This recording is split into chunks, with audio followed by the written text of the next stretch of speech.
Estamos terminando hoje uma série de mensagens onde a proposta era que nós aproveitássemos esse início de ano para fazermos um reboot, fazermos uma reinicialização na nossa própria mente, no nosso próprio coração, como nós fazemos numa máquina, num computador, quando ele começa a travar, quando os softwares já não rodam direito, e aí, se você pergunta para um especialista, a especialista sempre diz assim: você já reinicializou?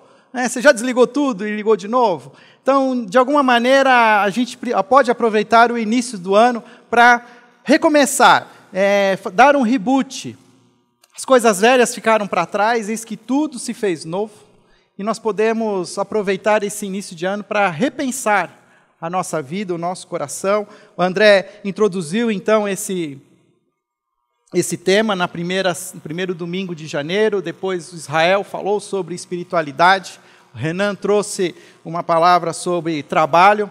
E eu sabia que eu viria para falar de família na última semana de janeiro. Quando, antes de voltar do tempo que eu fiquei de férias estudando, o André falou: aproveita que você está estudando, você podia falar mais 2 domingos sobre o mesmo tema. Então, aquilo que seria apenas uma mensagem se tornou uma trilogia, se tornou 3 domingos. E nós estamos, então, hoje fechando a nossa trilogia, se podemos assim dizer. Ficou tanto em voga isso, agora as pessoas escrevem os filmes, escrevem os livros já pensando no próximo. E eu, na verdade, não imaginava que isso ia acontecendo. E nós fomos, então, tratando, a partir do último domingo de janeiro, se tínhamos que pensar uma nova maneira de pensar família, obrigatoriamente nós precisamos voltar para Gênesis. Não há como você entender o seu papel na família, e essa sua família sanguínea, se você não olhar para Gênesis, para o princípio de tudo, como Deus idealizou homem e mulher. E nós tivemos aqui, então, a oportunidade de olhar, inclusive, a partir de um outro texto bíblico, onde as palavras são, de alguma maneira, mais fiéis ao original. Descobrimos até que Deus chamava Adão de terroso, aquele que veio do pó, da terra. E nós vimos que tudo aquilo que Deus propôs não durou muito. Durou 2 capítulos do livro de Gênesis. A partir do 3º capítulo, nós então vemos ali uma conspiração sobrenatural. Satanás, o inimigo de Deus, ataca exatamente o ápice da criação, homem e mulher. E ali nós vemos o pecado contaminando o coração do homem e da mulher, e as relações que eram equilibradas, relações que eram harmônicas, se tornam relações difíceis e relações até destrutivas. O próprio homem, e aqui quando eu falo homem, eu quero que você entenda a concepção humana, a humanidade, não estou falando do gênero, mas há um estranhamento até mesmo físico. A partir do momento em que o homem e mulher comem do fruto, uma das primeiras coisas que eles percebem é que estão nus e aquilo os incomoda. Há um estranhamento sexual, a sexualidade é deturpada, não se vive mais uma sexualidade equilibrada, não se vive mais um contentamento com o seu próprio corpo físico. Eu tenho visto, isso não tem a ver com a nossa mensagem hoje, mas eu vou falar, tá? Como a gente tem hoje machucado o nosso corpo, tem agredido o nosso corpo. Eu confesso que eu não me sinto hoje confortável com tudo que eu vejo, com piercing, com orelha sendo arreganhada, as próprias tatuagens. Eu até acho bonita algumas tatuagens, acho bem criativas, mas eu percebo como isso também é uma maneira como a gente deturpa um pouco aquilo que Deus propôs para as nossas vidas, para o nosso próprio corpo. Isso fecha meu parênteses, a gente continua. Mas a relação entre homem e mulher também se estranha. Nós vamos ver o capítulo 4 depois. Adão, ele não fala mais nada, ele se torna um homem omisso. Nós só temos Eva falando, e Eva, quando fala, ela fala engrandecendo o filho que ela tem, porque agora eu tenho um homem de verdade. Caim é o homem que Deus me deu.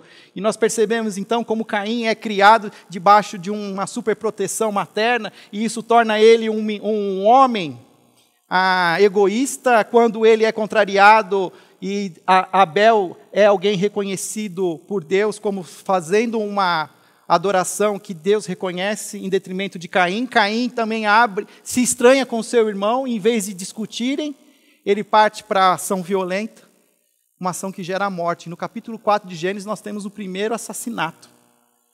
Como as coisas acontecem de maneira tão rápida. Se não bastasse isso, é um estranhamento com a própria criação. Deus permite que animais sejam mortos para que as suas peles fossem usadas para cobrir a nudez do homem e a mulher. E o que nós vivemos hoje, as consequências desse desequilíbrio, já começaram lá no jardim. Então há um estranhamento por completo. Há um caos na vida do homem e da mulher.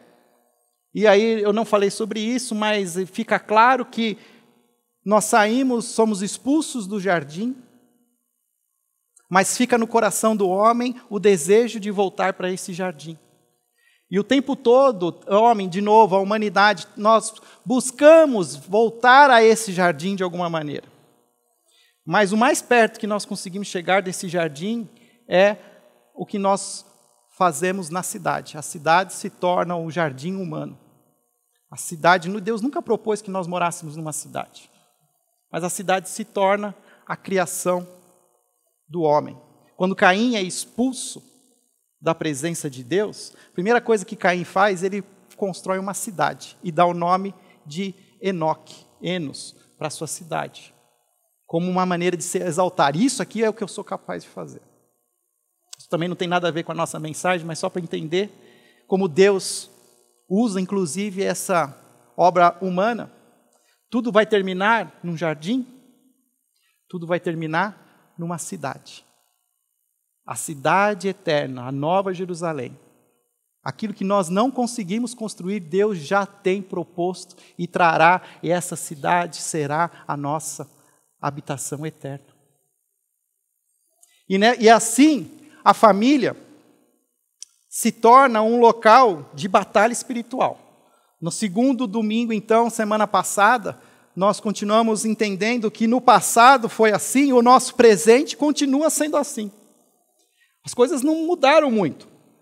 Nós podemos ter mudado em questão de avanços tecnológicos, em conforto, mas as situações não mudaram. Continuam sendo críticas. Você liga a televisão, você continua vendo filhos se matando, pais se acusando mutuamente, casamentos destruídos. E nós entendemos que por trás de tudo isso existe sim um coração pecaminoso, mas existe também o próprio Satanás ainda presente e pronto para contribuir, para fazer com que as coisas aconteçam, peguem fogo. Essa semana eu vi alguém postou uma frase do Billy Graham que diz assim que nós sempre temos um desejo de nos afastarmos de Deus. Eu não lembro a frase direito, mas a frase falava assim, como se, de alguma maneira, nós sempre queremos navegar buscando se distanciar de Deus. E Satanás está sempre pronto para oferecer o barco para a gente fazer isso. Porque existe sim no meu coração uma dificuldade de estar debaixo da vontade de Deus. E existe também alguém que gosta de contribuir para que eu me afaste de Deus. E nós vimos então que no livro de Efésios, Paulo, de uma maneira integral, desde o início, são 6 capítulos, e era uma das nossas funções, umas tarefas dessa semana que passou, lermos o livro de Efésios e entender como Paulo, ele não fala só em Efésios capítulo 5 sobre os papéis de homem e mulher, mas ele fala inclusive no capítulo 6 sobre batalha espiritual. Que viver o propósito de Deus se tornará uma batalha, que nós precisamos nos armar. E percebemos então que essa batalha, ela precisa ser usada uma armadura. Muito mais do que armas, é preciso uma defesa. E nós falamos sobre isso, e Satanás está sempre pronto para, de alguma maneira, atacar o nosso casamento e a nossa família. Se nós falamos disso, falamos de passado, de presente, terminando então a nossa trilogia, eu queria falar de futuro.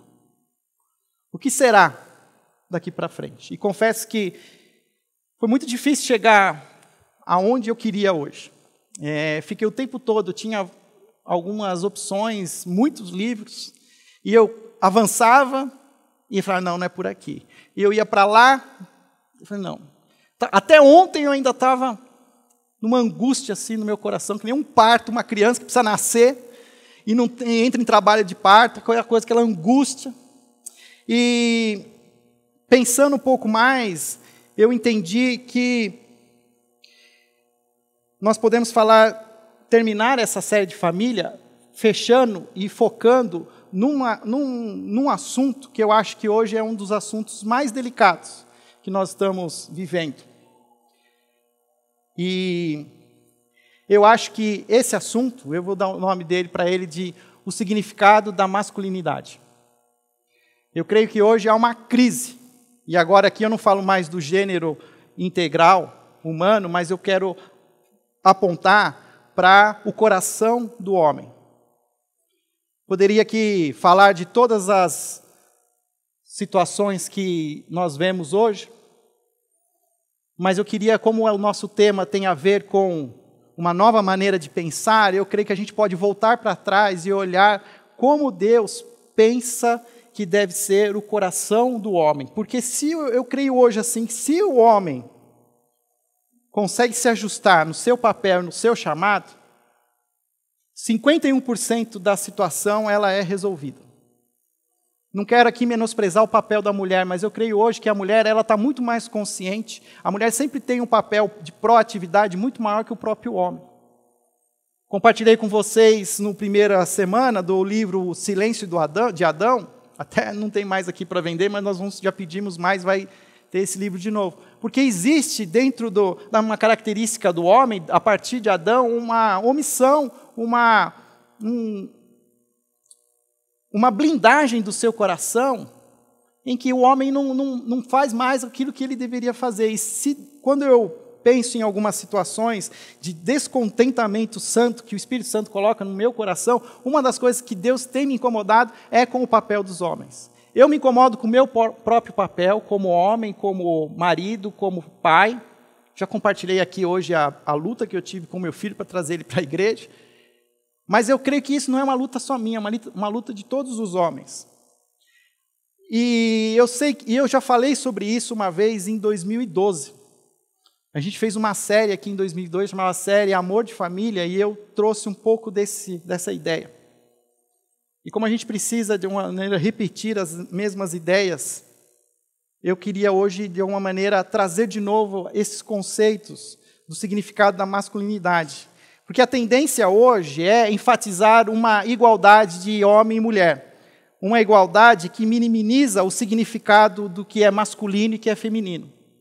Hoje há uma tendência para que tudo seja unissex. Não é errado as coisas serem iguais para homem e mulher, mas a gente está ultrapassando, acho, os limites. Hoje a gente já não sabe mais o que é de homem e de mulher. Eu vou contar uma história. Eu ganhei uma vez uma camiseta da Zara. Só que ela ficou apertada. Ficava aparecendo os peitinhos, assim, tudo assim. E era grande, tamanho G. Eu fui tentar trocar. E eu não achava uma camisa de homem decente. Era muito esquisitas as roupas, as camisas. Não me enquadrava nessa moda masculina. E eu vejo hoje assim, a moda masculina feminilizada. Não está errado, de certa maneira, mas acho que ultrapassa alguns limites. Eu acho que, em vez de ficar atacando essas referências, eu acho que a gente pode voltar para trás e olhar o que Deus deseja que seja o homem. E depois essas outras situações, a gente sabendo o que precisa ser feito, a gente resolve. E creio que está se cobrando hoje um alto preço das gerações dos jovens, homens e mulheres que não sabem o significado real de ser homem e ser mulher. E se eu preciso escolher o que eu preciso dizer, se é ser homem, o que é ser mulher, eu prefiro falar o que é ser homem, porque o que é ser homem acaba sendo, de uma maneira claro e lógico, o que é ser mulher. E nesse sentido, nessa crise, da masculinidade, há uma necessidade da gente resgatar esse chamado masculino. É interessante que em Gênesis capítulo 3, no versículo 9, já aconteceu o fato onde Adão e Eva comem do fruto. Mas é interessante perceber que no versículo 9, quando Deus chama por Adão. Satanás oferece o fruto para a mulher. Mas na hora do confronto, quem Deus chama é o homem. Tanto que ele faz a pergunta: onde estás? Não fala Eva. Onde está Adão? Onde você está? Isso me leva a entender que, dentro de tudo aquilo que a gente já estudou junto, de batalha espiritual, Satanás, desde o começo, ele já quis corromper ali algumas situações. Não que não existia uma hierarquia, mas existiam papéis já definidos desde o início, onde o homem, ele é chamado por Deus, e aqui homem masculino, para representar publicamente a sua família. E quando Deus chama para conversar, ele chama quem é o responsável pelas relações públicas familiares, que é o homem. Não importa se tenha sido Eva, que foi a primeira a comer do fruto. Na hora de buscarmos as responsabilidades, Deus chamou o homem. Isso, para mim, é um claro sinal de um papel que o homem tem. E olhando para isso, eu percebo que Adão tem que prestar conta a Deus pela a vida moral da sua família no Jardim do Éden. E essa responsabilidade, ela se perde. E isso se torna uma luta para o homem. Tem um versículo que eu acho ele intrigante. 1 Reis, capítulo 2. Davi está já nos seus últimos momentos de vida. E ele chama Salomão. E, de alguma maneira, se tem registrado as últimas palavras que Davi trouxe para Salomão. E nessas palavras ele diz assim no versículo 1 do capítulo 2 de 1 Reis: quando se aproximava o dia de sua morte, Davi deu instruções a seu filho Salomão: estou para seguir o caminho de toda a terra. Por isso, seja forte, seja homem. Seja homem. Seja forte. Eu fiz uma procura básica digitando seja forte. E apareceu algumas situações interessantes. Apareceu também um momento em que Moisés passa o bastão, passa a sua liderança para Josué. E ele fala a mesma situação: seja forte, seja corajoso. Vamos ver lá, Crônicas também vai tratar esse mesmo assunto, Davi passando o seu reino para Salomão, seu filho, e ele fala: seja forte, seja corajoso. Existe aqui uma ordenança em que o homem precisa buscar essa força, essa coragem. Há um chamado para o homem ser forte e ser corajoso. Eu não preciso dizer para uma mulher que ela precisa ser forte e corajosa, porque ela vai buscar fazer isso em algum momento. Mas parece que nós, homens, nós estamos nos omitindo desse chamado primário nosso. Às vezes as mulheres não são muito corajosas, mas eu não posso negar que elas são muito fortes. Mas há aí um chamado do homem de ser forte, tão forte quanto a mulher, e até mostrar a sua força. A sua hombridade é uma palavra que a gente nem sabe que existe muitas vezes. E não é questão assim, eu sou macho pra caramba. É uma questão de hombridade, de entender a sua essência como homem. E olhando para isso, há no fundo do coração do homem algumas perguntas fundamentais que simplesmente não podem ser respondidas na frente da televisão, da geladeira ou da churrasqueira. O homem precisa de mais. Tem um livro chamado Coração Selvagem, que foi reeditado de novo pela editora CPAD. Diz que todo homem ele precisa viver uma aventura, lutar uma batalha e conquistar uma donzela. E os homens não estão cumprindo com esses papéis, essas missões. É um livro bem interessante, vale a pena você procurar. Coração Selvagem. E olhando então para a Bíblia, e vendo um outro livro do John Piper. John Piper é um pastor batista americano e ele fala que existem 3 responsabilidades do homem. No seu chamado para ser homens, nós precisamos entender que o homem tem 3 chamados. E aqui eu quero que você entenda que eu também tenho clareza da minha audiência, que nós não temos só homens aqui.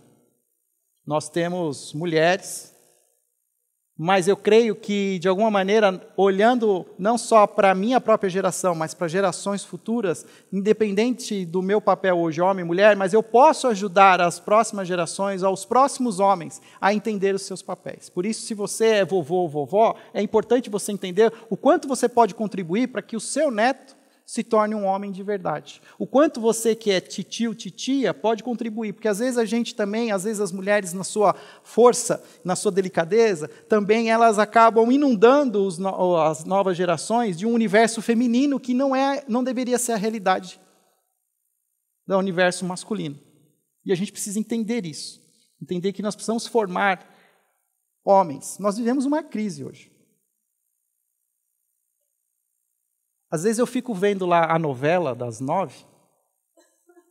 Quantos homens que não são homens naquela novela? Às vezes tinha sempre um personagem só, né? Mas você viu, até quem é homem de família lá tem um comportamento sexual questionável. Porque a realidade hoje é essa, e eu preciso ensinar às novas gerações o que a mídia está dizendo que deve ser normal, mas isso é normal. Esses dias alguém aqui na igreja me compartilhou que existe uma educadora, não sei, pedagoga, mas ela está promovendo um acampamento para jovens, adolescentes, que têm alguma dúvida sobre o seu papel sexual, para irem para um acampamento que promove a homossexualidade. Eu não quero aqui na minha mensagem atacar o comportamento homossexual, mas eu quero falar do desejo de Deus, de um chamado de Deus maior para o papel do homem. E nesse papel, nessas responsabilidades, a masculinidade é uma responsabilidade confiada por Deus. Ela não é um direito dos homens, mas é um chamado e deverá prestar contas a Deus por sua liderança. É entender que um dia Deus vai chamar cada um de nós como chamou Adão. E vai chamar os homens e perguntar: e aí, onde você está no seu papel como homem, como marido, como pai, como profissional? E nós vamos ter que responder a Deus. A primeira responsabilidade, e isso fica claro, a responsabilidade da liderança. Efésios, e aqui eu quero voltar para Efésios capítulo 5. Paulo, a partir do versículo 22, ele começa a dizer como deve ser essa relação entre homem e mulher, como casados. E aqui Paulo, ele resgata uma imagem que nós precisamos sempre ter clara, que é uma imagem paralela, que deve ser a relação que Cristo tem com a igreja. Se eu quero entender o papel do homem, eu preciso também, e me ajuda a olhar o próprio papel de Cristo. Eu acho que nós homens temos uma oportunidade de aprendermos muito com Jesus Cristo. Deus, na sua infinita sabedoria, desejou que Jesus viesse ao mundo num corpo humano masculino. E há alguma verdade que eu não a conheço por inteiro, eu confesso, mas para mim isso me chama muita atenção. Porque Deus podia ter trazido o Messias numa figura feminina, mas ele escolheu uma figura masculina, um homem, um palestino de Nazaré. E nós, homens, hoje temos uma oportunidade enorme de olharmos para o nosso papel como homens a partir do papel de Cristo. E Paulo chama esse papel de Cristo e ele mostra que Jesus ele tem um papel hoje com relação à igreja. E ele fala isso em Efésios capítulo 5, versículo 22, quando ele diz assim: mulheres, sujeite-se cada uma a seu marido, como ao Senhor, pois o marido é o cabeça da mulher, como também Cristo é o cabeça da igreja, que é o seu corpo, do qual ele é o Salvador. Assim como a igreja está sujeita a Cristo, também as mulheres estejam em tudo sujeitas a seus maridos. E ele continua: maridos, ame cada uma a sua mulher, assim como Cristo amou a igreja e entregou-se por ela para santificá-la, tendo-a purificado pelo lavar da água mediante a palavra, e para apresentá-la a si mesmo como igreja gloriosa, sem mancha, nem ruga, ou coisa semelhante, mas santa e inculpável. Da mesma forma, os maridos devem amar cada um a sua mulher como o seu próprio corpo. Quem ama a sua mulher, ama a si mesmo. É interessante aqui que Paulo entende a complexidade do assunto. Por isso eu creio que ele fala muito do papel de Cristo, para que a gente entendesse esse papel de Cristo. Semana passada eu cheguei a falar um pouco sobre essa questão da submissão da mulher e como isso é muitas vezes uma palavra que arrepia os cabelos das mulheres. E como eu posso começar a entender a submissão se eu desconstruir a palavra em submissão. É entender a submissão como estar debaixo de uma missão. E aqui fica mais claro quando eu leio todo o texto que quando Paulo começa a falar da mulher, ele passa pela mulher, mas ele fica muito mais tempo conversando com o homem e esclarecendo muito mais o papel do homem, mostrando a submissão da igreja a Jesus Cristo. Porque nós, como igreja, aqui como comunidade, nós entendemos que Jesus é o cabeça. Ele tem as respostas, ele tem a fonte, ele é o caminho, a verdade e a vida. Se eu entendo isso, eu entendo que no relacionamento conjugal entre homem e mulher, esse homem, eles têm que estar submisso a Jesus Cristo. E ele está debaixo da missão de Cristo. Então, a mulher estando debaixo da missão do homem, na verdade, ela está debaixo da missão de Cristo. Porque o que isso significa? Significa, e aqui eu trouxe uma colinha, que a masculinidade madura não presume ter uma autoridade maior que a de Cristo sobre a mulher, mas defende a autoridade de Cristo na família. O homem, ele defende que Jesus seja quem manda. Ele traz Jesus para dentro de casa e fala assim, olha, aquilo que nós entendemos que é o que Jesus deseja que nós sejamos, e ele traz essa autoridade a partir da autoridade de Cristo. Quando Paulo diz, o marido é a cabeça da mulher, assim como Cristo é a cabeça da igreja, a ideia não é de uma liderança que dá ao homem todo tipo de direitos e autoridades que pertencem a Cristo. Os homens são falhos e Cristo não. Na prática, isso significa liderar a sua esposa para que ela não dependa de você, mas dependa de Cristo. Ao homem cabe o papel de apontar para Cristo. Quem vem nos celebrando a recuperação de quarta-feira entende uma situação que a gente explica o tempo todo. Eu não sou Deus. Eu não posso.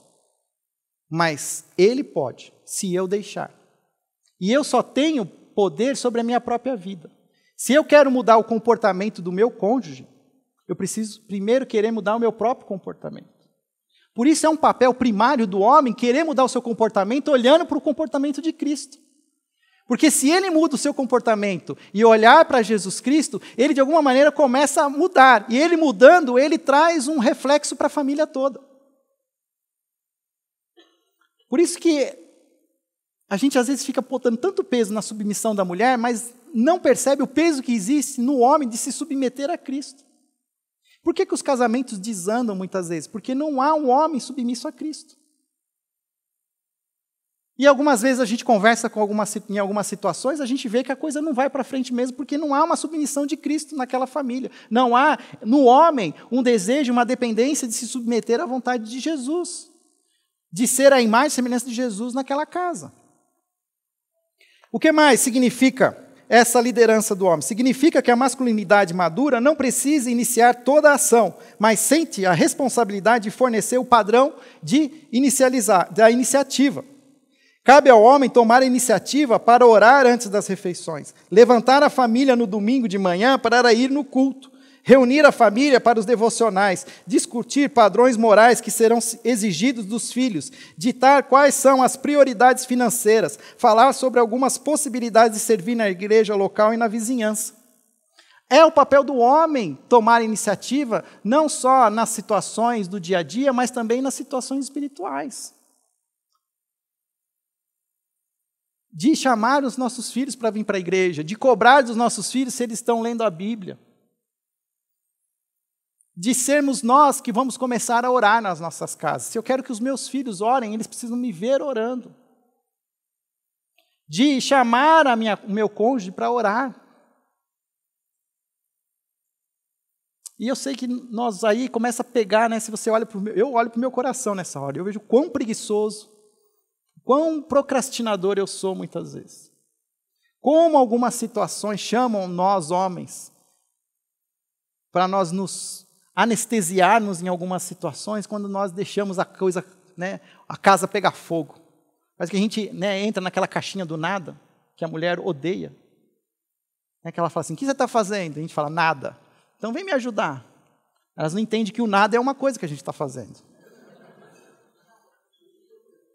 E muito importante.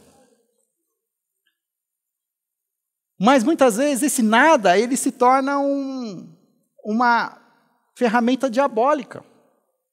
Porque eu me anestesio nesse nada e eu não percebo as coisas na minha casa. Eu não preciso ter a solução, mas eu preciso ser o primeiro a discutir as dificuldades, a problemática. Olha, existe um problema aqui, a gente precisa discutir, precisa ir atrás. É interessante, muitas vezes, como pastor, como muitas vezes as esposas vêm procurar o pastor para falar dos seus relacionamentos. E o homem, parece que nada está acontecendo. Porque a gente não precisa ensinar a mulher a ter iniciativa, porque a mulher, na sua própria força, ela olha aquilo, ela fica numa agonia tão grande que ela tenta resolver de alguma maneira. Mas esse é um papel do homem. O homem precisa buscar essa liderança nesse sentido. Significa que a masculinidade madura expressa sua liderança em relações, inclusive sexuais, românticas, ao comunicar uma atmosfera de desejo que mistura força e afeto. Muitas vezes acontecem verdadeiros estupros dentro das nossas casas. Porque o homem, na sua força, não sabe o que é ser gentil, o que é ter afeto, ser amável. Tem um livro, só pode comprar, chama-se O Sexo Começa na Cozinha. Outro, As 5 Linguagens do Amor. Entenda a linguagem do amor do seu cônjuge. Ofereça para ela o amor que ela precisa receber. Significa que a masculinidade madura expressa uma liderança na família, onde ele toma a iniciativa de disciplinar os filhos quando uma regra da família foi quebrada. E às vezes na nossa letargia, né, a gente vê até a coisa acontecendo e a gente... Aí a mãe está sempre a mal e o pai é o bonzinho. Né? A mãe é a marvada e o pai é o bonzinho. O que mais? A responsabilidade do sustento. Significa que uma masculinidade madura se expressa não na exigência de ser servido, mas na força para servir e se sacrificar para o bem da mulher e dos filhos. Olha, Mateus capítulo 20, versículo 25 a 28, diz assim, Jesus os chamou e disse, vocês sabem que os governantes das nações as dominam e as pessoas importantes exercem poder sobre elas. Não será assim entre vocês. Ao contrário, quem quiser tornar-se importante entre vocês deverá ser servo.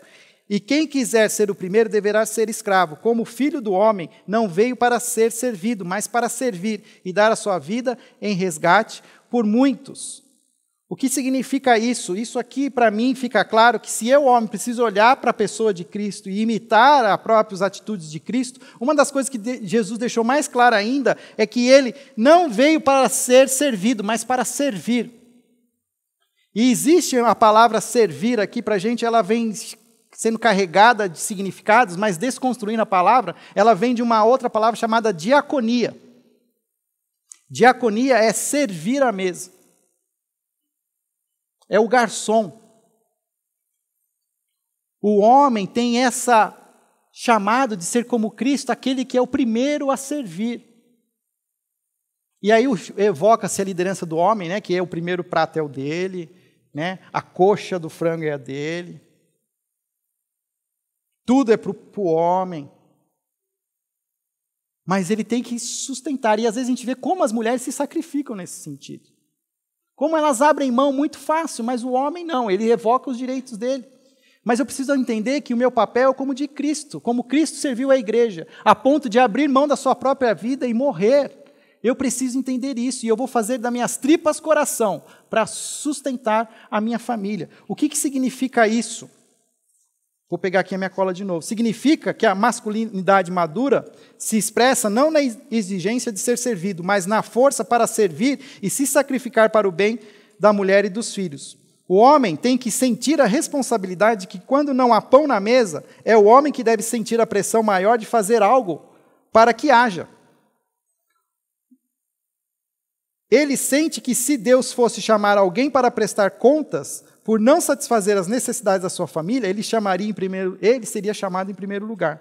Nesse sentido, é papel do homem ser responsável pela vida financeira da família. Ele pode até ter um rendimento menor do que a esposa, mas é dele a responsabilidade de gerir esse orçamento. Ele pode até tomar a iniciativa de delegar o controle financeiro para a esposa, se ela for mais hábil nesta tarefa. Mas, se algo der errado, a responsabilidade é dele. O homem precisa se sentir incomodado. Quando as contas não fecham, é dever do homem assumir a iniciativa de fazer os cortes.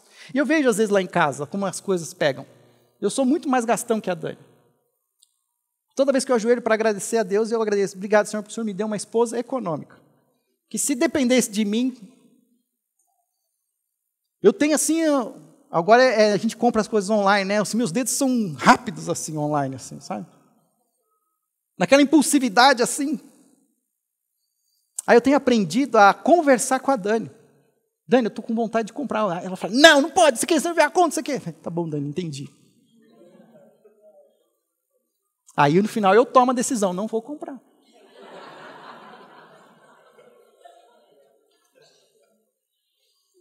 Mas eu tenho aprendido a conversar, porque às vezes também a gente entra numa paranoia, e eu tinha essa paranoia que eu tinha que decidir tudo. Porque eu sou o homem da família, eu sou o pai, eu sou o pastor. Mas a ideia é a seguinte, eu compartilho em casa as dificuldades. Olha, gente, as contas em casa não estão fechando. A gente precisa tomar algumas decisões, nós vamos cortar a pizza da sexta-feira, nós vamos fazer algumas situações, não vai ter cinema esse mês. Combinado? Está tudo bem? Mas vai ter um sei o quê, um passeio. Quanto custa? Mas aí você tem que... Mas aí você discute em família. E aí você cobra a decisão que foi feita em família. Não é chegar lá e falar assim, olha, fiz um corte aqui nas contas, cancelei os cartões de crédito. É algo que o homem promove, uma discussão. E ele, publicamente, ele banca a situação. Porque o homem é mais forte, ele foi feito por Deus para bancar, para ficar na frente, aguentar o tranco. E por causa disso vem a nossa terceira responsabilidade, a responsabilidade da proteção. Podemos fazer até um paralelo entre Cristo e a igreja, onde Cristo se sacrifica pela igreja. E olha só que interessante, Gênesis 2, e voltando lá para as origens em Gênesis, tomou, pois, o Senhor Deus o homem e o colocou no jardim do Éden, para o cultivar e, a revista atualizada diz, guardar. Existe um senso de chamado do homem para proteger a mulher, de guardar Aquela história assim que a mulher se apavora com a barata e tem que o homem ir lá matar, é a mais pura realidade. Quando escuta um barulho lá fora e fala assim, acho que tem alguém andando lá fora. Interessante que é sempre a mulher que percebe, né? A gente nunca percebe. Aí dá aquela cutucada. Vai lá. Você tem que ir, meu amigo. Vou contar uma história para vocês. Dia desse, nós dois estávamos dormindo já. Aí a Dani começou a ouvir um barulho como se fosse o balde andando sozinho. Nosso corredor da janela tem um corredor para passar por fundos e o balde passava bem ali na janela.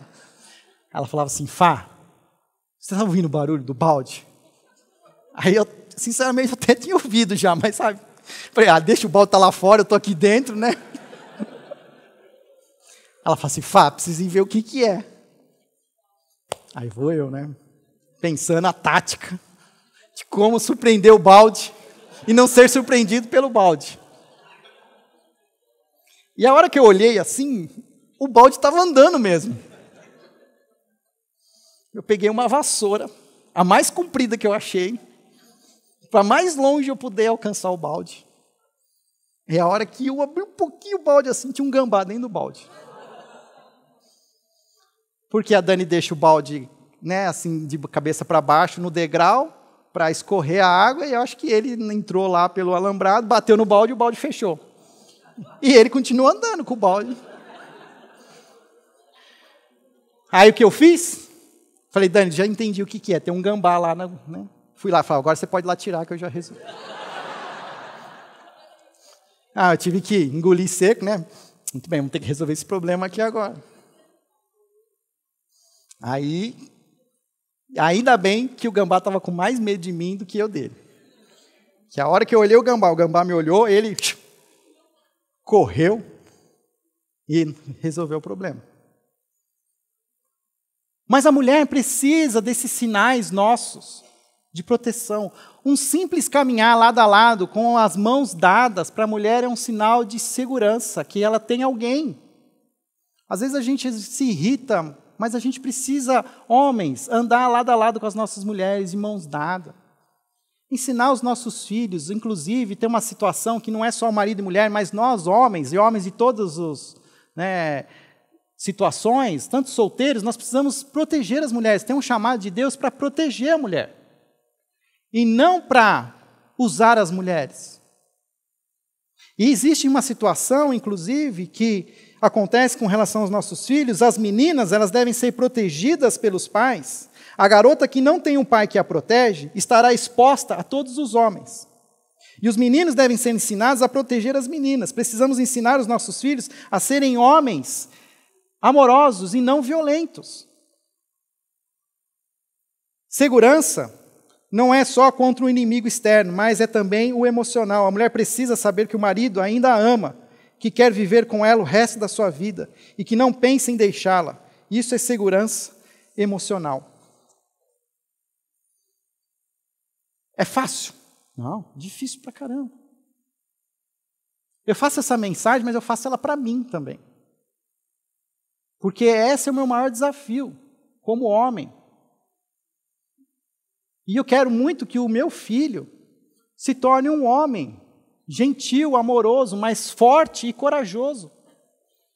E ele pode ter o comportamento que ele tiver, e aqui é importante, porque às vezes também a gente coloca alguns padrões do que é hombridade. Eu posso ter um filho sensível, amoroso, que até tenha um comportamento que às vezes eu não acho que é masculino, ele até parece que a gente fala afeminado. Mas ele continua sendo um homem, há um homem dentro dele, há uma essência masculina. E eu preciso preservar essa essência. Eu não posso permitir que a sociedade fale assim, esse menino aí não é homem não, ele é... Porque quando ele tiver 18 anos, ele vai achar que é isso mesmo. Eu preciso criar um ambiente familiar de acolhimento, de entender a linguagem do amor dos meus filhos e supri-las. Ensinar os meus filhos a coragem, a força. Porque nós homens, nós estamos perdendo a guerra. Tenho conversado com alguns homens na nossa igreja e nós vamos voltar a ter os nossos ajuntamentos de homens. Nós vamos fazer alguns cafés novamente, fazer esse chamamento para que a gente possa, muitas vezes, fazer aqui uma reavaliação do nosso papel, como pais, como profissionais, como filhos. Eu sei que existem muitas famílias onde a ausência masculina, ela é clara, ela não existe.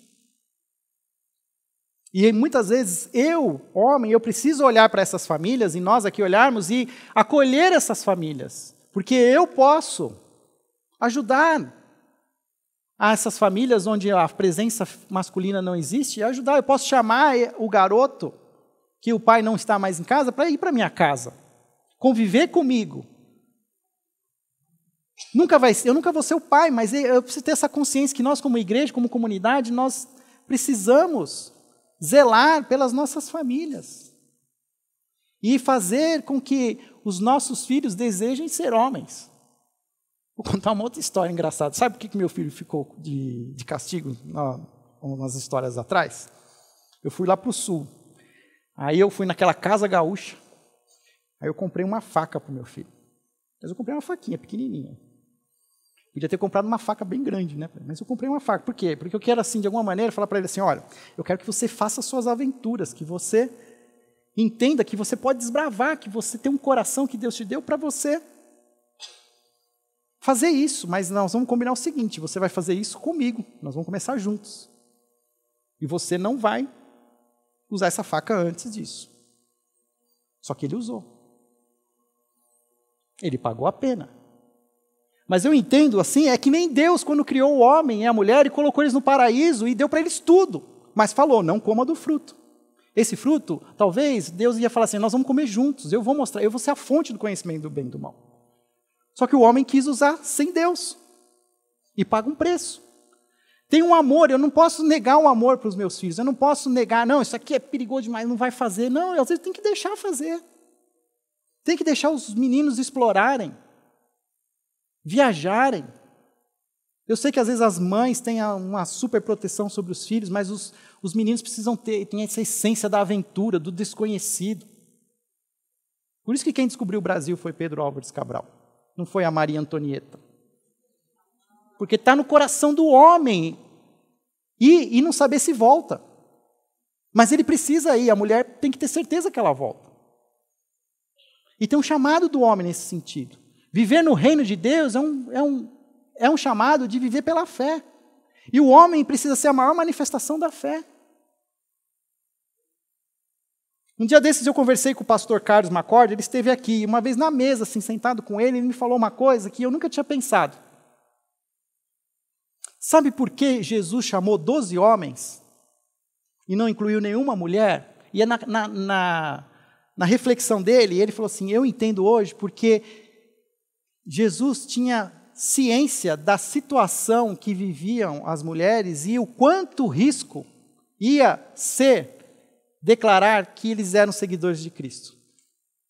E Jesus, por amor às mulheres, colocou como cabeça do evangelho os homens, porque todos eles morreram. Todos eles tiveram mortes violentas, com exceção de João. De certa maneira, aqueles homens foram à frente publicamente e eles morreram por Cristo. Mas as mulheres na retaguarda, elas espalharam o evangelho. Lídia não foi uma grande mulher do Novo Testamento que criou um pequeno grupo na casa dela? Mas por quê? Porque tinham homens que enfrentavam para que as mulheres pudessem receber e acolher. E nós precisamos entender esse nosso chamado. A minha família merece que eu lidere, que eu a lidere em Cristo. A minha família merece que eu a sustente em Cristo. A minha família merece que eu a proteja em Cristo. E percebe aqui é em Cristo, o tempo todo. Por isso, meu desafio final aqui, hoje, é para nós homens entendermos o nosso papel em Cristo. E a primeira coisa que eu preciso entender é, eu entendi já o meu chamado em Cristo. Quem é Jesus para mim? Porque se isso não acontecer, não adianta a gente colocar as regras. Porque eu, homem, eu preciso querer isso em Cristo e buscar isso. E eu tenho certeza que as nossas famílias serão melhores, terão as mesmas dificuldades, terão as lutas. E aqui eu sei, muitos avós estão sendo pais também. Muitos tios estão sendo pais, muitas mães estão sendo pais também. E eu não nego que cada vez mais isso é uma dificuldade, é uma dinâmica que nós vamos precisar aprender a vivê-las, mas eu também não posso deixar de olhar para as famílias hoje que estão lutando, que ainda se mantêm inteiras, para continuar inteiras. Pois essas famílias inteiras, elas têm hoje um chamado de, inclusive, abençoar as famílias hoje que não estão inteiras. É agregá-las no seu convívio. Eu comecei falando da mesa. A mesa continua sendo um instrumento de Deus para chamamento. Nós chamarmos essas famílias para as nossas mesas. E nós, homens, celebrarmos juntos, repartirmos juntos, orarmos juntos com essas famílias hoje quebradas, com ausências. Chamar para dividirmos o pão juntos, celebrarmos, lutarmos juntos. E se preciso for, até ir nas reuniões escolares desses nossos sobrinhos adotados, nós vamos lá fazer o nosso papel. Assistir um jogo de futebol dos nossos filhos, dos nossos amigos. É um papel nosso. É um chamado de Deus. E nós vamos fazer isso em Cristo. Amém?